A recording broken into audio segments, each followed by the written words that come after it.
Leocir Montanha, do PSD, ganhou a eleição em São Gabriel do Oeste, que ficou alguns dias sob júdice. Isto porque o diretório estadual do partido não tinha reconhecido a convenção municipal que escolheu a candidatura de Leocir Montanha. O caso foi parar no Tribunal Regional Eleitoral, que validou a decisão do diretório estadual do PSD, que após as eleições voltou atrás. Suspendeu a convenção. Se suspendeu a convenção, eles não eram candidatos. Porém, como a nossa justiça, por mais que a justiça eleitoral seja muito célere, o resultado não saiu antes das eleições.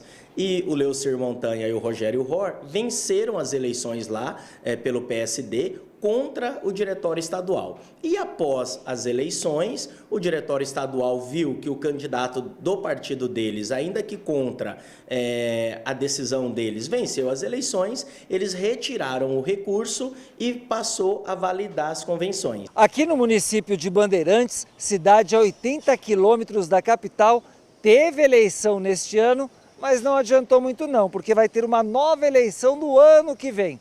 E para a gente entender o porquê disso, é preciso voltar um pouquinho no tempo. Álvaro Urti, do PSDB, foi prefeito de 2017 a 2020. No final desse período, ele teve o mandato cassado pela Câmara Municipal, o que o tornou inelegível por 8 anos, ou seja, o prazo vai até 2028. Mesmo assim, ele concorreu às eleições de 2020 e ganhou, mas não assumiu. Neste ano, por meio de uma liminar, concorreu novamente às eleições e ganhou mais uma vez.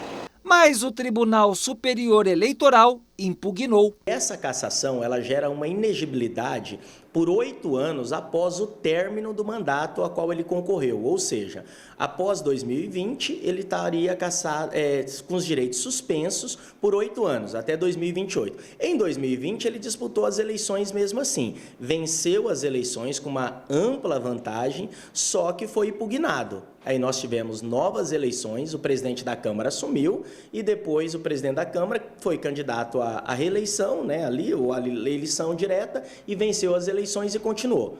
Agora, 4 anos depois, em 2024, a mesma situação. Ele conseguiu uma liminar da Justiça Comum para ser candidato a prefeito, foi candidato a prefeito com essa liminar, a Justiça Eleitoral derrubou a liminar com a alegação de que somente a Justiça Eleitoral pode determinar se a pessoa está elegível ou inelegível, e o TSE ratificou essa decisão, monocraticamente pelo ministro André Mendonça. Agora, tudo indica que no ano que vem, Bandeirantes, com cerca de 8.000 habitantes, terá uma nova eleição. Em 2 eleições seguidas, o mesmo candidato impugnado, inelegível, vence as eleições, não assume e a cidade tem que escolher um novo prefeito. Gera todo um custo, né? Porque você tem que levar não só a população aí mais um domingo votar, mas tem os servidores da Justiça Eleitoral, você tem que preparar toda a estrutura, as urnas novamente com os demais candidatos. É um custo um pouco alto para a Justiça Eleitoral e para a sociedade brasileira, que afinal quem paga as contas somos nós.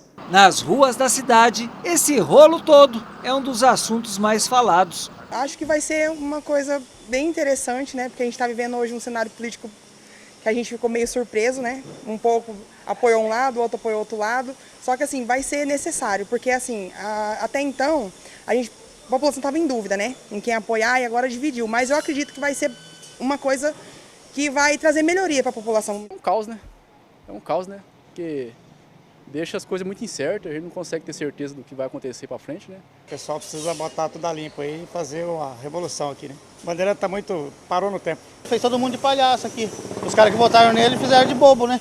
Fizeram ele de bobo. Os eleitores que votaram nele foi tudo, chamaram os caras de trouxa. Essa é a verdade que aconteceu aqui em Bandeirante. Infelizmente é um atraso, né? Mas se for preciso tem que ser feito, né? Eu acho isso uma palhaçada, de verdade mesmo.